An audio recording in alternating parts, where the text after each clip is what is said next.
que entram por ela. E porque estreita é a porta e apertado o caminho que leva à vida, poucos há que a encontrem. Então, já que vamos falar sobre a porta, vamos definir então o que é a porta, né? Como todos sabem, a porta é um espaço entre a parede, onde dá entrada ou saída a algum lugar, onde a gente passa para chegar a outro ambiente. E, segundo essa máxima de Jesus, ele faz uma diferenciação. Há dois caminhos, existem duas portas, uma é estreita e a outra é larga. E a porta larga seria a porta das paixões, dos vícios, onde a maioria de nós, nesse planeta aqui, de provas e expiações, passam, né? Mas há também a porta estreita, que seria a porta do esforço, a porta da caridade, onde a minoria está passando, né? Mas isso aos poucos vai mudando, porque a gente está numa época de definição, numa época de estreitamento, digamos assim, né? Onde a gente está passando pela transição planetária. Então, aos poucos, isso vai mudando. Esperamos, né? Então, vamos ver o que o Evangelho nos diz sobre a porta larga. Larga é a porta da perdição, porque são numerosas as paixões más, e porque o maior número envereda pelo caminho do mal. Então, a porta larga seria a porta da banalidade, dos vícios, né, do ócio, a porta dos hábitos adquiridos, né, que a gente teima em cultivar, das acomodações, da nossa zona de conforto, onde a gente realmente não quer mudar. E a porta estreita seria a porta da salvação, porque a grandes esforços sobre si mesmo é obrigado o homem que a queira transpor, para vencer suas más tendências, coisa a que poucos se resignam. É o complemento da máxima, muitos são chamados e poucos os escolhidos. Ou seja, os muitos chamados seriam aqueles que já acreditam, né? Que já acreditam em Deus, que já até são cristãos, mas ainda estão esperando um milagre, não querem fazer um esforço para mudar. É aquele que vem aqui e diz assim, eu quero que tire meu obsessor, né? Não quer fazer o esforço, não quer se melhorar, quer espera que o milagre aconteça. Mas há também aqueles que querem fazer a caminhada numa porta estreita, querem se melhorar, já começam a fazer o esforço, a reforma íntima, já começam a analisar o comportamento, os hábitos, né? Porque, na verdade, a gente tem que fazer esse esforço, porque não é Jesus que vai vir nos salvar. Somos nós que, através dos seus ensinamentos, é que vamos nos salvar. Então, a porta estreita é aquela porta onde nós temos que dar os passos para passar por ela. Ninguém vai nos ajudar a fazer isso, né? Então, primeiro de tudo, nós temos que querer aprender o caminho. E nós podemos aprender o caminho com Jesus, né? Então, se a gente quiser realmente aprender, nós podemos aprender, porque já foi comprovado psicologicamente, bioquimicamente, neurologicamente, que ninguém consegue ensinar nada a ninguém. Só você pode querer aprender. Então, as pessoas podem querer te ensinar, mas se você não quiser aprender, você não aprende, né? E assim que acontece quando nós, por exemplo, vamos aprender a amarrar o sapato. Os pais podem mostrar como é que faz, mas a tua prática, o teu esforço é que você realmente vai aprender. Então, as pessoas vão te dar informação, vão te mostrar como fazem, mas você tem que realmente querer, né? É como fazer um bolo. Você pode pedir a receita, alguém pode ir no mercado e comprar os ingredientes para você, mas se você não for lá e não juntar todos os ingredientes, não colocar o bolo para assar, o bolo realmente não sai, né? Então, isso que a gente está falando aqui, por mais que pareça tão simples, é muito profundo, porque a gente está falando da nossa harmonia íntima, a gente está falando da nossa viagem interna, né? Em prol do melhoramento. Então, esse caminho é o caminho estreito, porque só você pode passar por ele. Essa porta é estreita porque você tem que passar com o seu esforço, né? Então, muitas vezes, nós somos jogados, consciente ou inconscientemente, porta dentro. E aí a gente demora muito tempo para voltar para o caminho que nos é próprio, né? Então, nós temos que realmente pensar nas nossas decisões, nas nossas escolhas, porque os espíritos estão aí nos falando. Eles vêm e nos dizem, já estou há séculos no sofrimento, de repente por conta de uma porta que ele escolheu errada, né? Então, nós podemos aprender de duas maneiras. Nós podemos aprender com as experiências, e geralmente isso acarreta a dor, que seria que seria mais ou menos você aprender com as encarnações, então você vai ter que realmente sofrer para aprender aquela lição. E o irmão X conta uma história que mais ou menos dá para ilustrar isso. Ele fala mais ou menos assim, que houve um rapaz que encarnou numa família e um dia estava passando pela fazenda do pai e pensando, né, nossa, que fazenda bonita, quanta terra, e de repente ele olha para a fazenda do vizinho. Diz, nossa, mas a fazenda do vizinho também é bonita e é maior do que a minha. De repente, se eu puxar a cerca um pouquinho mais para lá, ninguém vai notar, né? E ele foi lá e puxou a cerca, né? E ele achou que ninguém ia descobrir, mas todo mundo acabou descobrindo, houve uma grande confusão e ele foi assassinado por causa da cerca. Então ele vai para o mundo espiritual, passa por todo aquele processo até que chega a hora de ele reencarnar. E ele reencarna na família do vizinho dessa vez. E ele cresce. E um dia passando pela fazenda, olha para a cerca e diz, mas se eu puxar a cerca um pouquinho mais para cá? E o que acontece? Ele é assassinado novamente por causa da cerca. Volta para o mundo espiritual, passa por todo aquele processo, resgate, até que chega na hora de ele reencarnar. E ele reencarna de novo naquela primeira família que ele tinha reencarnado antes. Então, ele um dia passeando com o irmão pelas terras, né, admirando a paisagem, e o irmão olha para a cerca e diz assim, eu tive uma ideia, o que você acha de a gente puxar a cerca? Ele diz, pelo amor de Deus, não mexe nessas coisas. Ou seja, ele aprendeu com as experiências, né? Mas a gente tem uma outra opção, nós podemos aprender pelo amor, que seria aprender com os ensinamentos que Jesus nos deixou, né? E já estão aí pra gente, já faz algum tempo, né? Basta a gente querer se esforçar para aprender.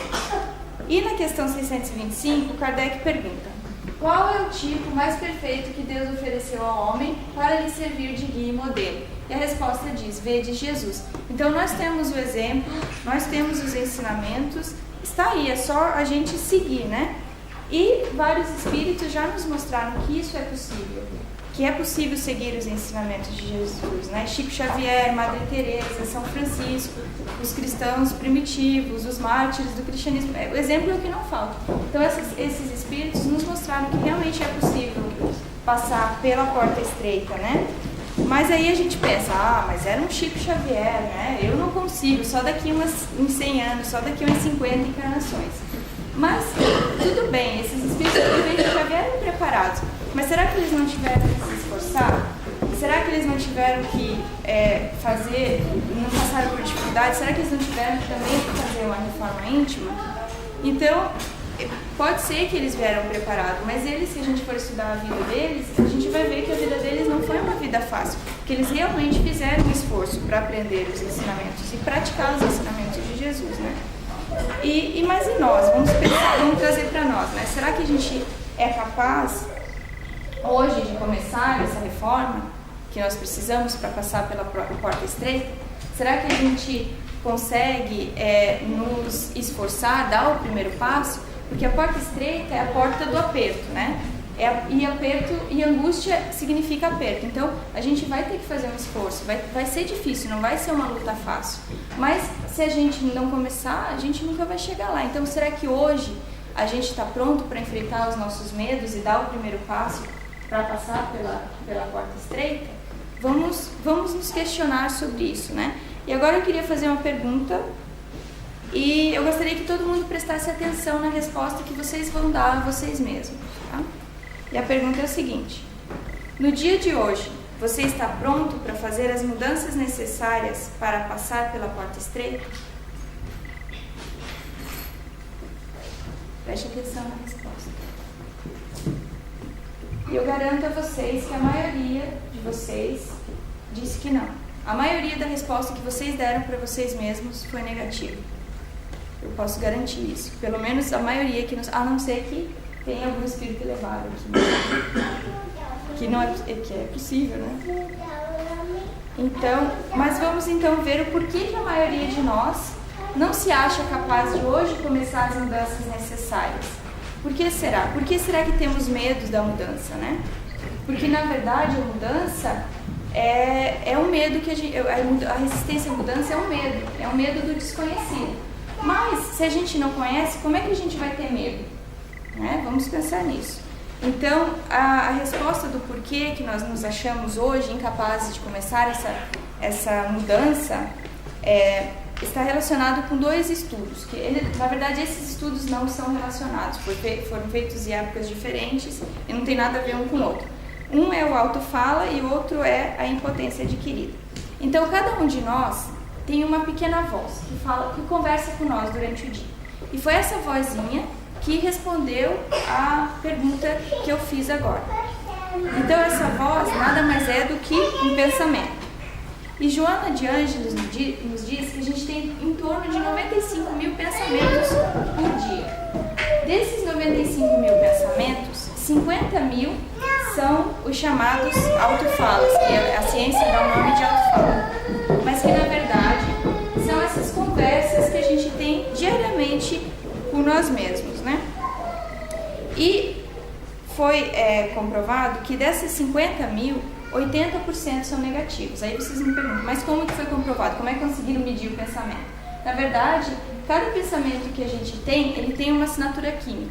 Cada pensamento que a gente tem emite um químico na nossa mente. Foi assim que eles conseguiram medir que dessas 50 mil autofalas, 80% delas são negativas. É como, por exemplo, assim, se eu falasse agora, eu quero escrever um livro.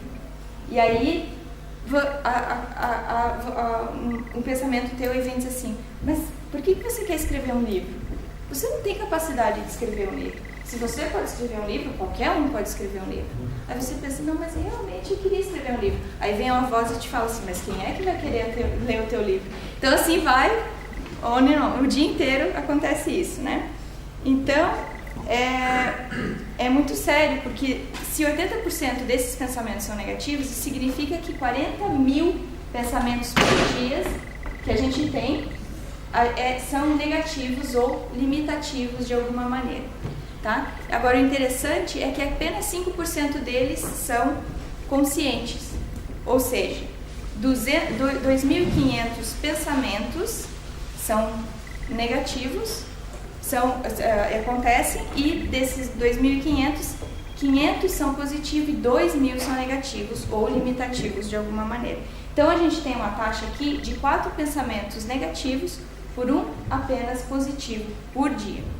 Tá? E na psicologia, o equilíbrio seria 1 por 1, né? Um pensamento positivo por um pensamento negativo. Só que a gente a maioria das pessoas pelo menos, estando numa taxa de 4 por 1, isso se enquadra dentro da psicologia como um paciente com transtorno de estresse pós-traumático. Então, isso quer dizer que a maioria de nós vive num estado de estresse pós-traumático.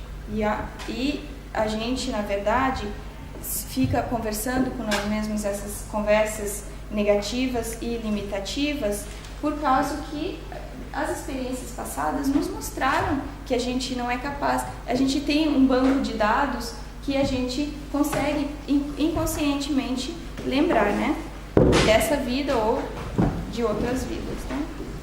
E isso nos leva ao nosso segundo estudo, que seria da impotência adquirida. O que significa? Os cientistas estavam estudando o condicionamento de cães e eles mediam quando o cão esperava por um choque quando ele ouvia um barulho. Aí eles decidiram construir uma caixa, uma espécie de gaiola assim. E na metade dessa caixa, no fundo dela, eles colocaram fios elétricos. E na outra metade não tinha nada. E eles colocaram uma barra, como dá para ver na figura, uma barra divisória. Se o cão pulasse para outra parte, ele estava salvo de levar choque. Então, o que eles fizeram? Eles colocaram o cachorrinho ali e deram choques de leves na patinha deles. Deixa eu deixar bem claro que eu não concordo com esse estudo, mas eles já fizeram, né? Então a gente não pode fazer nada. Então, o que acontecia? Quando o choque era administrado na pata do cachorro, o cachorro na hora tentava escapar, na hora tentava fugir para evitar o choque. Então eles fizeram isso por algumas vezes, né? Administrava o choque, o cachorro pulava e fugia para o outro lado. Na segunda parte desse estudo, eles colocaram uma espécie de colete, uma camisa de força no cachorro. Então eles administravam o choque e o cachorro com aquela camisa de força não conseguia fugir, não conseguia se mexer. E eles fizeram isso por algumas vezes. Administrava o choque, porque o cachorro tentava sair e não conseguia. Choque, tentava sair e não conseguia. Assim foi. Até que uma hora eles administraram o choque e o cachorro ficou parado. Ele não tentou fugir. Ele ficou ali paradinho, aceitando passivamente o choque que ele estava levando. Agora, o interessante foi na terceira parte do estudo, quando eles retiraram aquela camisa de força, aquele colete que impediu o cachorro de se mexer. Eles administraram o choque e o cachorro, mesmo estando livre para sair, para evitar a dor, para evitar o choque, ele ficou paradinho e nem tentou se mexer. E isso é conhecido como impotência adquirida, né? É quando, mesmo podendo evitar aquela situação, ele não se acha capaz de fazer algo. Então ele aceita a situação daquela maneira e não tenta mudar. E essa síndrome da impotência adquirida, devido a testes que foram feitos depois em pessoas, foi comprovado que isso também se aplica a seres humanos, né? Então, é como se nós tivéssemos uma camisa de força que nos segura, que nos impede de fazer algo, né? Por mais que possamos fugir, possamos fazer algo diferente, a gente fica ali parado e se acha incapaz de mudar. Nos sentimos fracassados, incapazes de efetuar uma mudança. Mas, na verdade, nós temos que acordar para isso, né? E a maioria da população, ela está num estado de dormência, digamos assim. As pessoas fazem as coisas automáticas, não se questionam, vão indo com a flow, vão indo conforme a vida vai acontecendo, né? Mas Paulo já nos disse, né? Desperta tu que dormes. Então, nós temos que realmente pensar no que nós queremos para nós. Vamos analisar a nossa vida e pensar o que eu quero. A maioria quer ser uma pessoa melhor, a maioria quer ser mais humilde, a maioria quer ser mais caridosos, né? Mas o que a gente está fazendo para isso acontecer, né? Ao mesmo tempo que a gente quer tudo isso, que a gente almeja uma transformação, que a gente quer ser uma pessoa melhor, a gente tem uma taxa de 4 pensamentos negativos por 1 pensamento positivo que nos impede de fazer qualquer transformação em nossa vida, que nos deixa atados, onde a gente não se acha capaz de fazer algo diferente, não se acha capaz de dar o primeiro passo, de ter aquela iniciativa que vai fazer a transformação que a gente precisa, né? Então, todos os anos, nós fazemos planos, a gente pensa, nossa, esse ano eu quero fazer alguma coisa diferente, ou a gente pensa assim, esse ano essa segunda-feira eu quero começar aquela dieta. E passam várias segunda-feiras e você continua naquele plano de um dia começar a dieta, né? Mas por que isso acontece? Por que a gente não tem a força de realmente de mudar, de fazer algo diferente, né? E na verdade é como se tivesse 2 pessoas em uma. Você é aquele ser onde você pensa assim, eu sou assim, né? Eu tenho essas limitações, eu sei disso. Mas ao mesmo tempo, eu queria ser essa pessoa aqui. Então você fica nesse dilema e você não é